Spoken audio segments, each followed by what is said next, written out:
Good evening and welcome to another edition of Choose to Challenge. I am LaWanna Bradford with the Bradford Group as well as Bradford Group Consulting. And I absolutely love being on this platform where I have guests from a myriad of backgrounds, experiences, where we come together to have those critical conversations that challenge our mindsets, challenge systems, processes, institutions that are keeping us as women from expanding and elevating to the best and highest version of ourselves. We often hear people say, let's expand, let's rise, let's elevate. But what does that really mean? And so today I have a very special guest who I will introduce in a few moments. And we are going to talk about the connection between your physical health and your entrepreneurial health, and how it's very important that you understand how one can actually impact the other. And if it's an impact to your entrepreneurial health, then what does that also result in? Impact to your bottom line, your impact to your ability to serve and show up in the world in the way that you are really meant to be and meant to do. So before I get started, I want to say a special thank you to our sponsor, Help Heal Humanity. And I will show you a video by them, and then I will bring on our guest momentarily.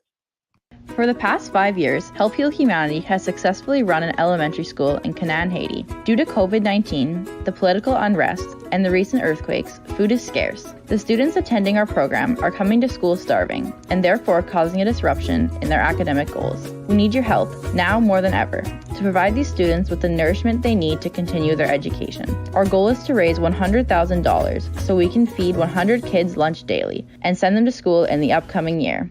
Thank you for your support. Hello, Mary Ellen. How's it going? Hey, LaWanna. It's such a blessing to be here with you as always, my friend. Thank you so much for this opportunity. Well, I'm so glad that you said yes. Right now we're on different time zones, but we made it happen. So this is going to be a great conversation. To those of you who are being introduced to Mary Ellen Ciganovich for the very first time, this woman is amazing. She is on a mission to help us to awaken to the deeper meaning of what truth means. Taking Responsibility Unleashes True Healing is one of her books, along with her newest release called Truth Lives. Thank you very much, Mary. I had a mental block this morning. Truth Lives. And the other thing is she is the CEO and founder of Real Health LLC. She is a teacher. She is a mentor. She's a former educator. She is a speaker, and she is also known for coming on social media with amazing motivation, inspirations, and she has a site called Ask Mary Ellen. And so we're going to get into a conversation about her passion, but how her passion has enabled her to really hone in on what it means to create this synergy, harmony between her health and her entrepreneurial health. And before we get into that, I want to show you a video about Real Health.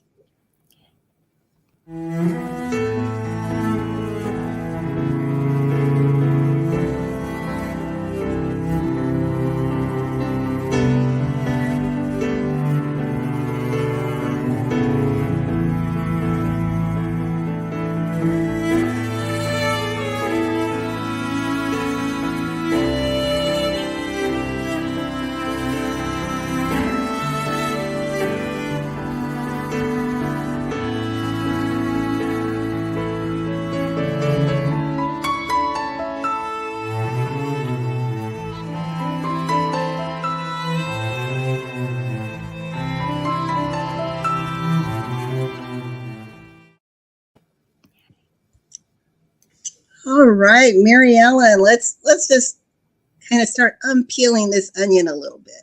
Okay. So for you, I know that you often talk about in your journey, in your story, about the physical challenges that you've had throughout life. And you went from being a professional in the educational arena and then you decided, I want to do something different. And now on the entrepreneurial front, you're able to touch and impress your story on lives to actually change and inspire, but also through your business, through Real Health LLC, you're able to give the tips and tools and strategies that can help better insulate ourselves from the ash and trash of life, right? That's true. Yeah. So I want to turn it over to you and just give you a little bit of time to introduce Mary Ellen to us, and then how truth, entrepreneurship, and the connection between physical health and entrepreneurial health is so important to you today. Okay. Well, God leads us all on a journey, right? And I was not always really enthusiastic about life, which is what Real Health stands for. I had this cloud of sadness around me because of the way I was brought up. And I was diagnosed with epilepsy when I was 6. And I was always taught that there was something I should hide and you weren't good enough. And, at least you look like you don't have it. And I'm like, so you are brought up. I was brought up with a self-esteem of like -0. And, people would look at me and think, well, you don't look like you have it. You don't look like you have a negative self-esteem. And I am really passionate at Real Health of helping people learn how to heal themselves through the use of love and dropping fear. And what I look at with people is, okay, what did you learn growing up? What are those erroneous societal teachings that you learned? Okay. And on your journey, what did you actually discover to be the truth that you could bring forward? And I always open, anytime I'm with a client, I always open with a prayer. And it's a spiritual prayer. It is Christian. Real Health is a Christian-based organization, as are all of my books. But it is a prayer that helps people get into peace. And I have them do 3 deep cleansing breaths. And then I say the prayer and we end it together. And then we go into whatever they are dealing with. And usually what they think they're dealing with, what they think the problem is not the real problem. Okay. It's always something different. So I listen to them and I'm listening for the truth behind their words.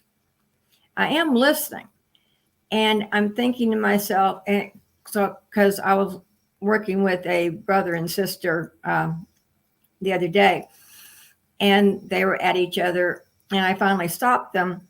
And I said to the brother, I said, okay, when you responded like that, when you reacted like that, what parent was that you lived with growing up?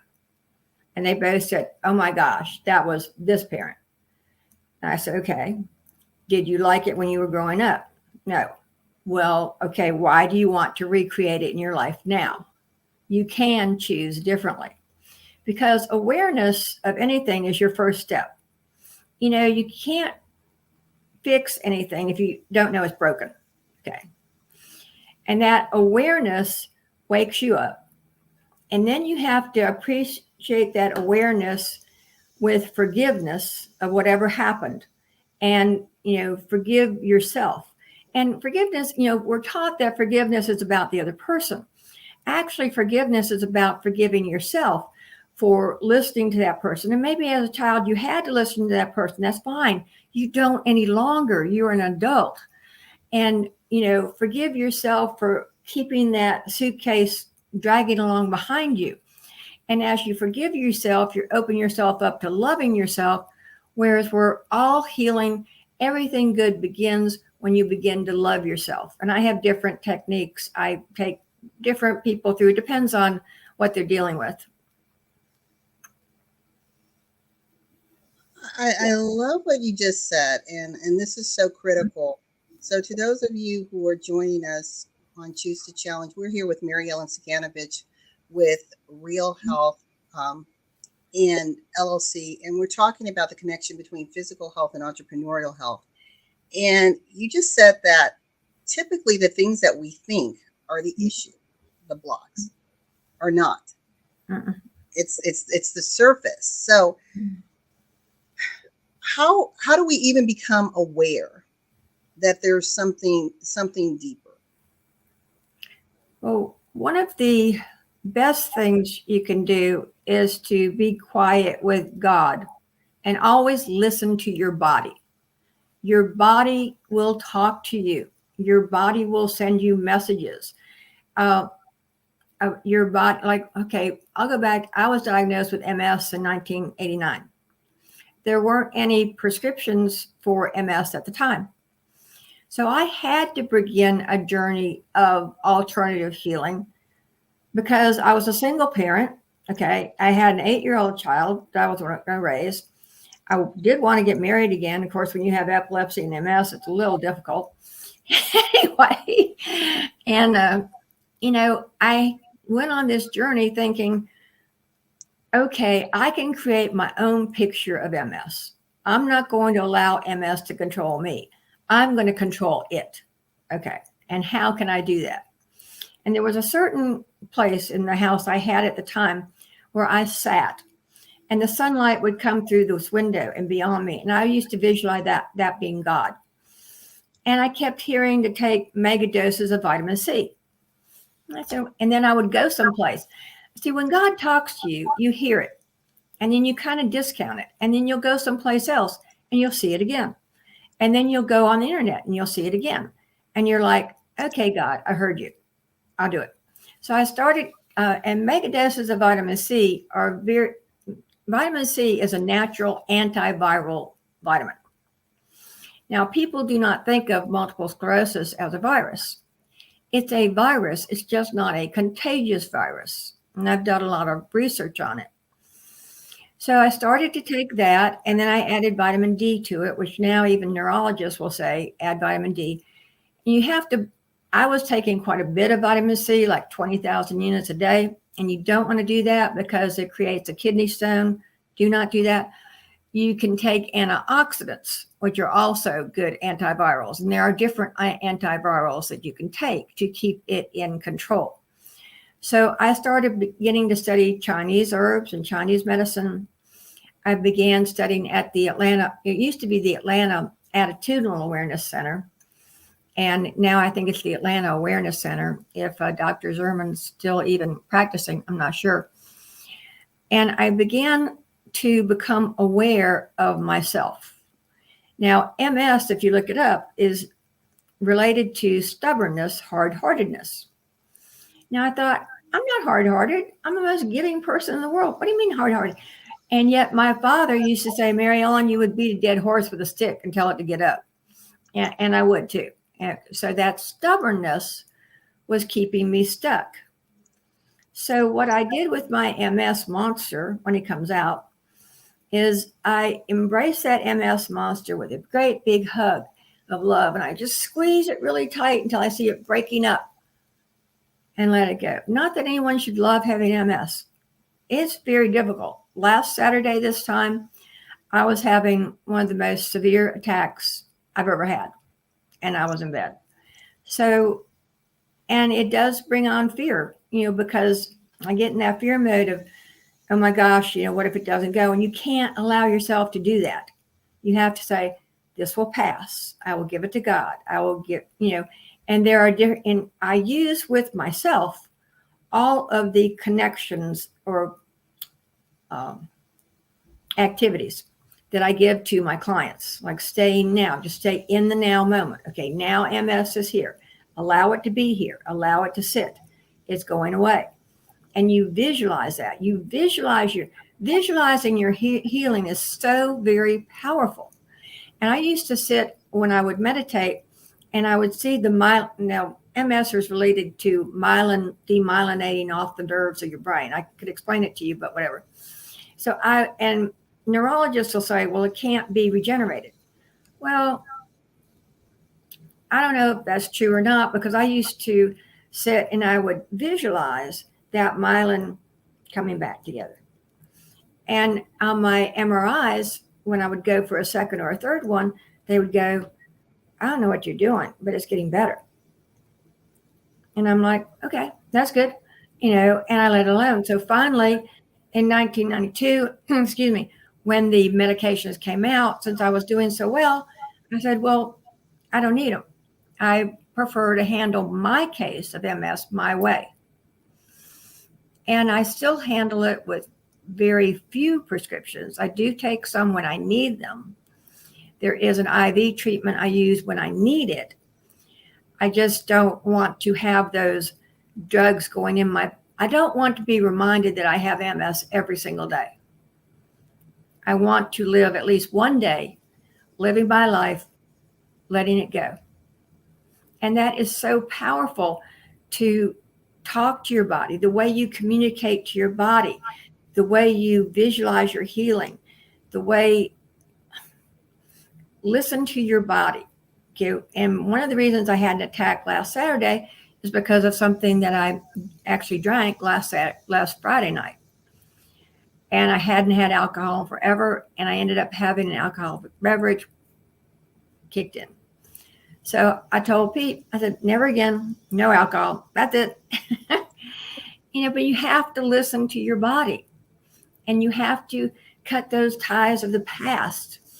You have to I do a GLAD technique. I do a radical pastectomy with my clients. I teach communication. I do all kinds of things. I like everything that you've painted here. So we're gonna unpackage this a little bit more.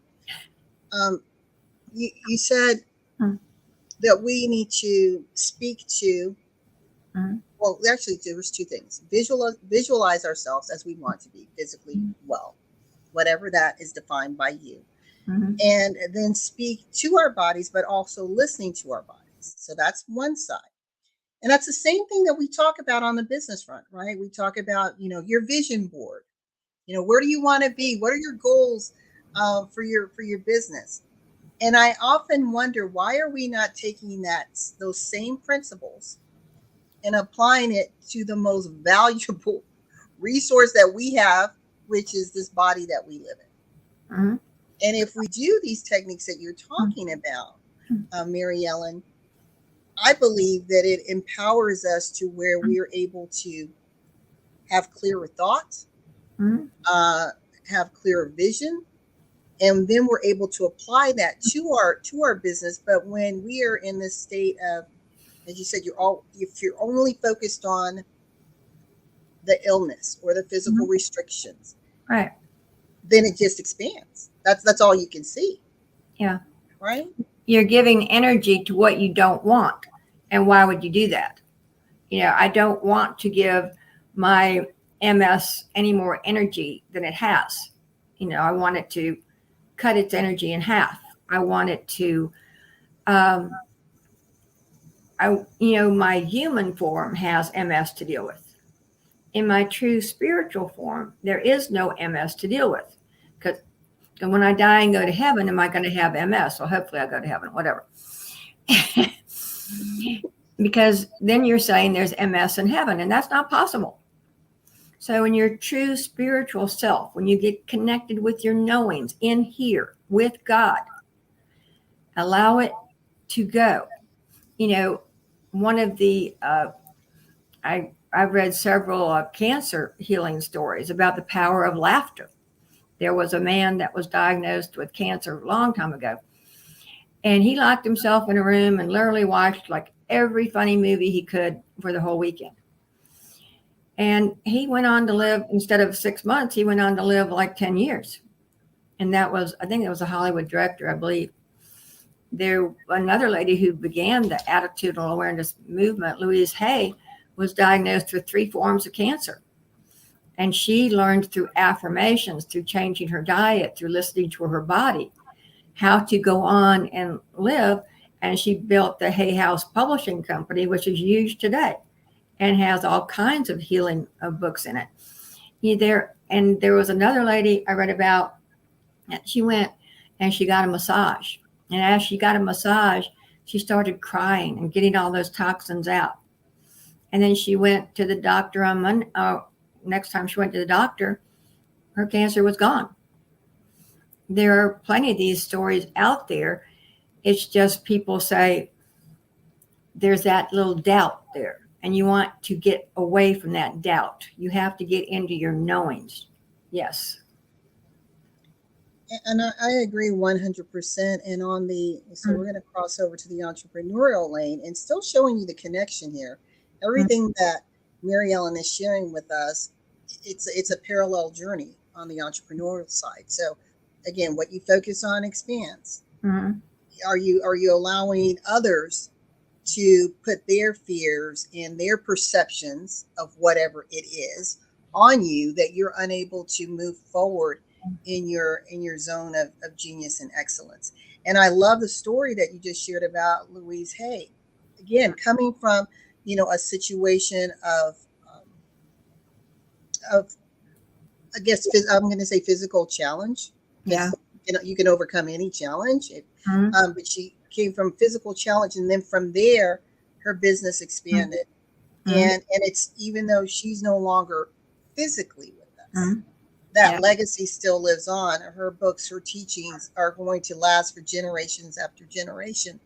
And I think it's so important that, to the entrepreneurs who are watching right now, wherever you are in your physical journey,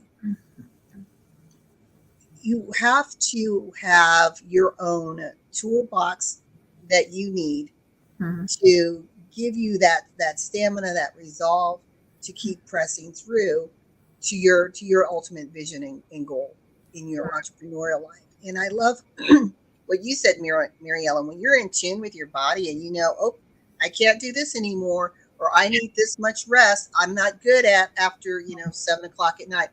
Mhm. That, again, when you know your body and how it optimally functions, and Mhm. you respect it and honor it, Mhm. it translates to the outcome and the Right. outputs that you see in your business. I truly believe Mhm. that. Yeah. Yeah. My neurologist just goes, whatever you're doing, just keep doing it. You know, and I do have a list of prescriptions that, like I said, I use when I need them, that work for my body. And I've found these actually by accident. And it's not that they will work for everybody with MS, and anybody out there with MS that is taking the shots and they are working for you, please continue to take them, because I am not a doctor. I do not give medical advice. And if you're taking a shot and it's making you feel worse and worse and worse, get in touch with your doctor. Tell them, hey, this is making me feel worse. Can I go off of it? Can I deep cleanse my body? And look for some alternative methods. Mary Ellen, for you, in your journey, what has been your biggest challenge that you faced as an entrepreneur? And how have you used your own tools that you teach us to overcome those obstacles? For me, one of my biggest obstacles throughout my entire life actually has been other women, because they don't think I have this or that. They think I've had a great life. Usually, they always think I'm after their husband or boyfriend, which I would never be. You know, it's the women's jealousy thing. And I'm an empath. I don't know if you know what that is. An empath can feel other people's energy, to the point where when we were buying a house here in Chattanooga, one of the realtors took us into one subdivision and we were going to have lunch in the clubhouse. I walked into the clubhouse, I burst into tears. And I said, I cannot live here, I cannot eat here. Come to find out, that entire subdivision is built on an Indian burial ground, and I could feel that energy. So one of the things that I have to keep in check are my emotions, because I am so connected to those emotions that I have to, because those emotions will trigger my MS. They will trigger other things. So I have to deal with them, stay in that now moment, which is so important to do for everybody. When you stay in the now moment, you have nothing to worry about in the past. You have nothing to be anxious about in the future, because everything in that now moment is okay. And some now moments aren't going to be okay. And still, when you stay now and allow it to pass, you will get to a point where it is okay.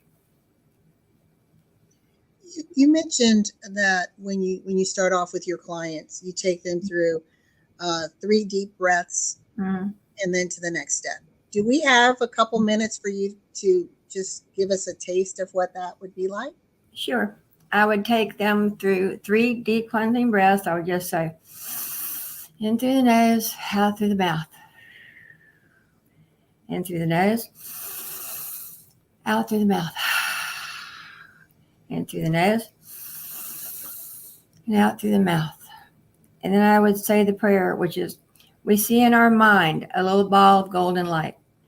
We watch this light as it grows larger and larger, covering the entire vision of our mind's eye. We watch this light as it passes around us and through us, generating peace and love. We pray this light might open our ears so we might hear what we need to hear today, and free our tongues that we might say what we need to say in order to become more peaceful and more loving human beings. In the Lord's name, we all say, Amen.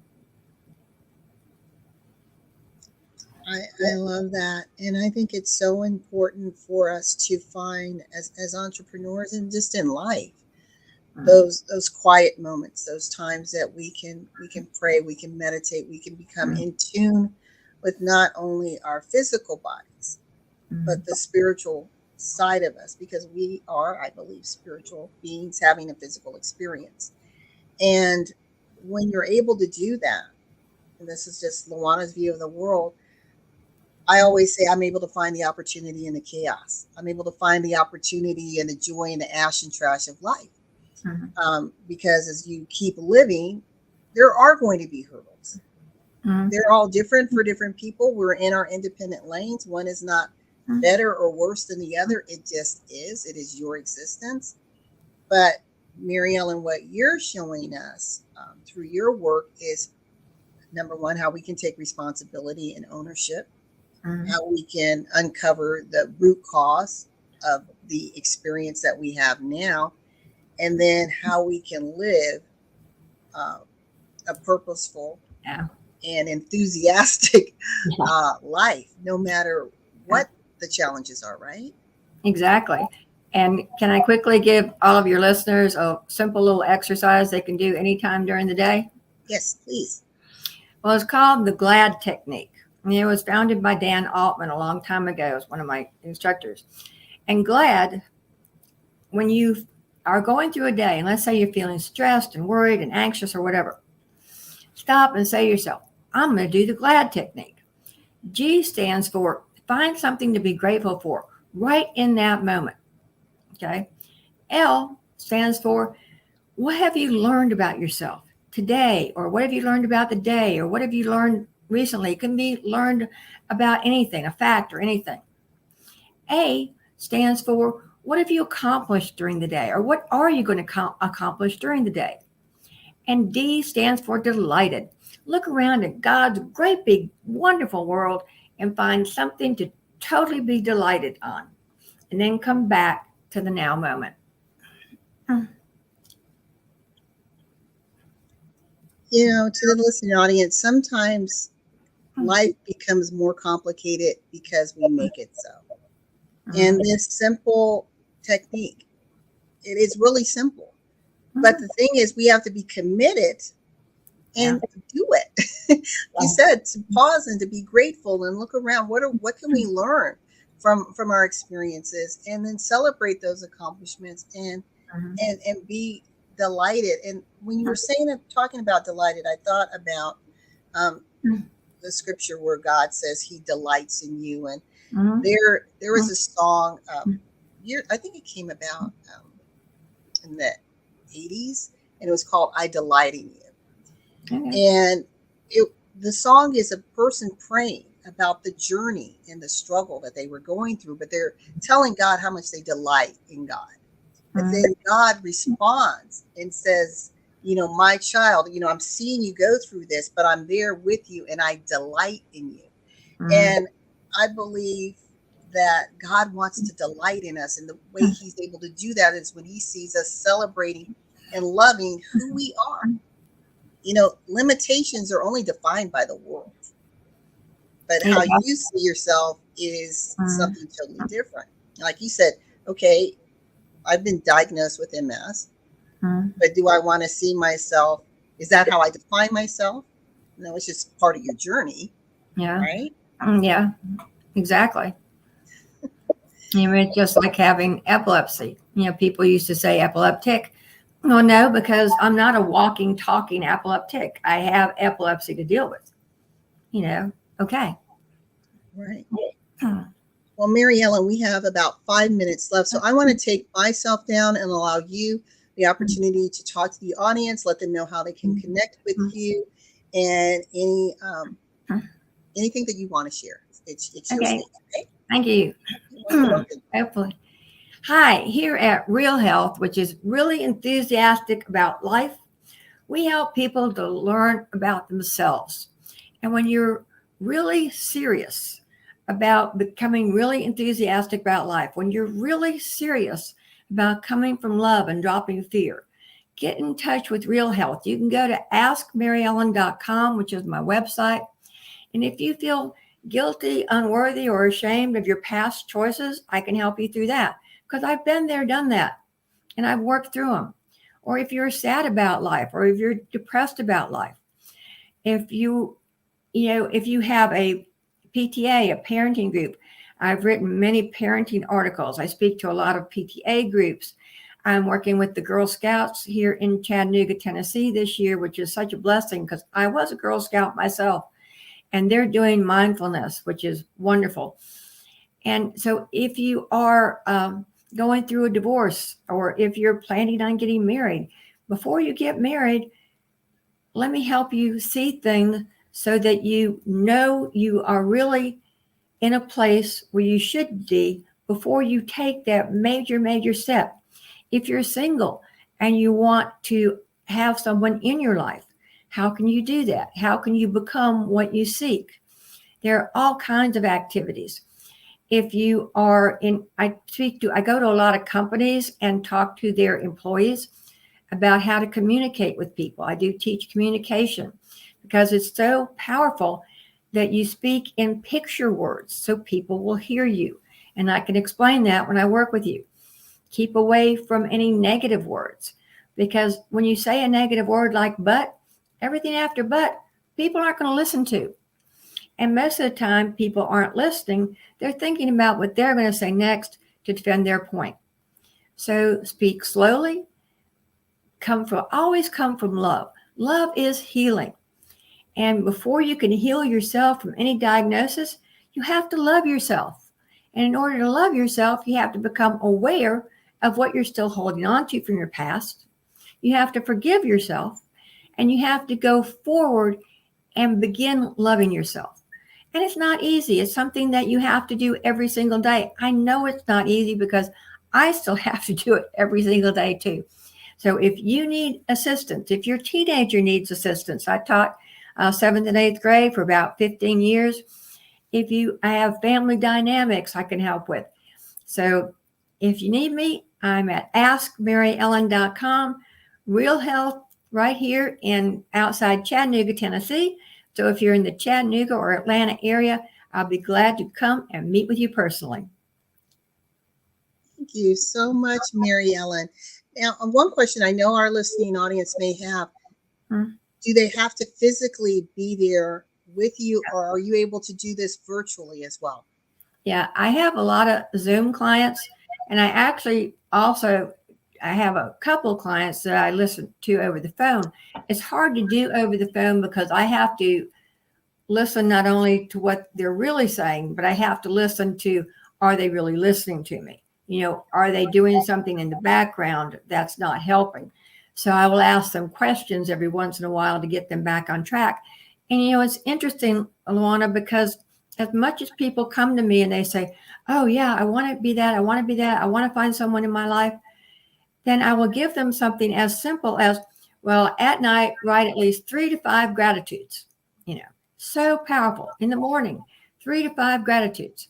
And I'll say, well, are you doing your gratitude journal? No, I didn't have time. How much time does it take? So either you want to really get serious about having a peaceful, abundant life and living the life God put us here to have fun and enjoy life. He didn't put us here to worry and have anxiety. So when you're really serious, get in touch with askmaryellen.com at Real Health. Mary Ellen, before we sign off, what do you think is causing individuals to say they want something, but then they're not willing to do the work, even if it is as simple as write down whether it's 3 affirmations or 3 things you're grateful for every single day? Because they really don't, they say they want to, but in their subconscious, in the back of their mind, they really don't want to. Because a lot of times when they are being negative or when they are being depressed, they're getting their attention from that depression or being negative. And they're thinking, well, if I quit being negative or quit being depressed, then my husband is really not going to pay any attention to me. And negative attention is better than no attention at all. So, it's a choice. Do you really want to get better?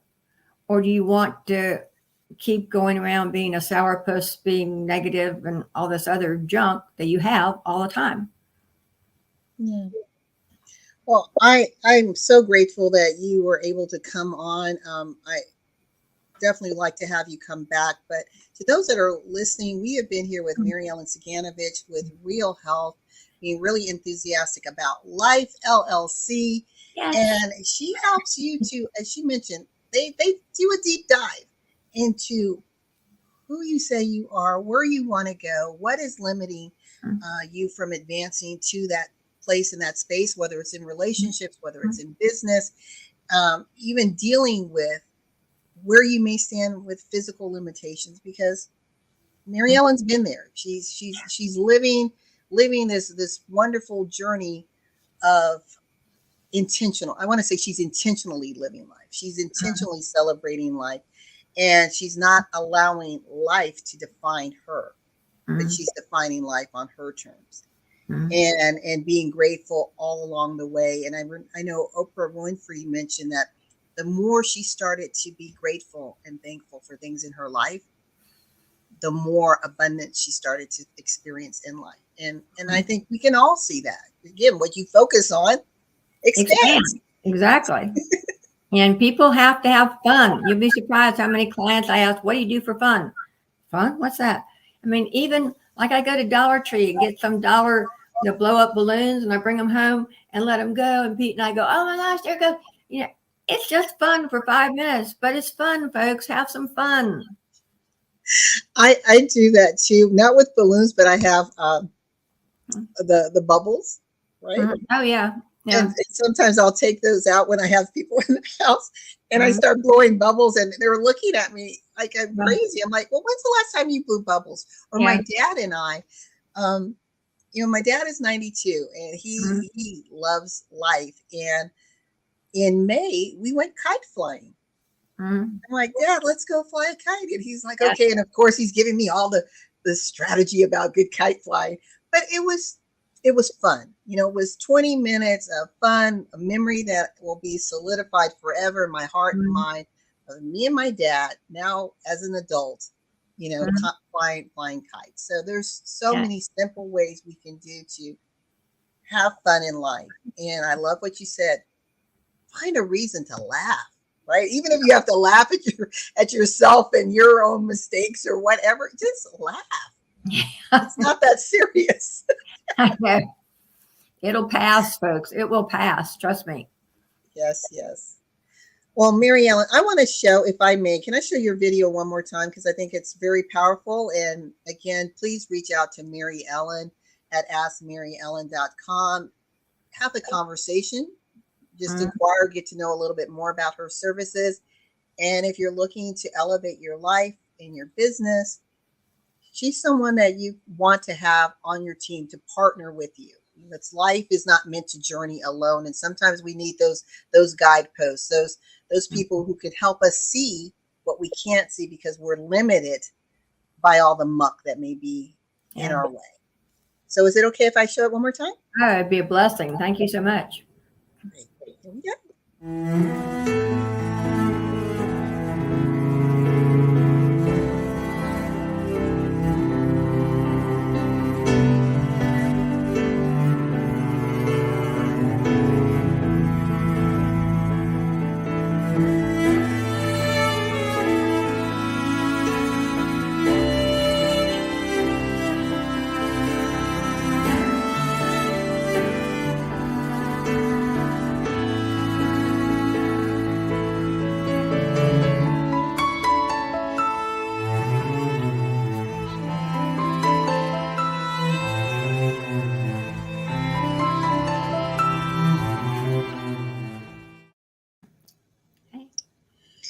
Well, Mary Ellen, this has been an amazing way to start my day.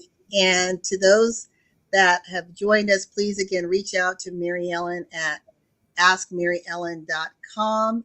And we will see you next week on Choose to Challenge. And just remember to not be afraid to step outside the box, to challenge life as it is, to know that you are an expansive and creative being connected to divine inspiration, and that life can be as big and as magical and as wonderful as you choose to allow it to be.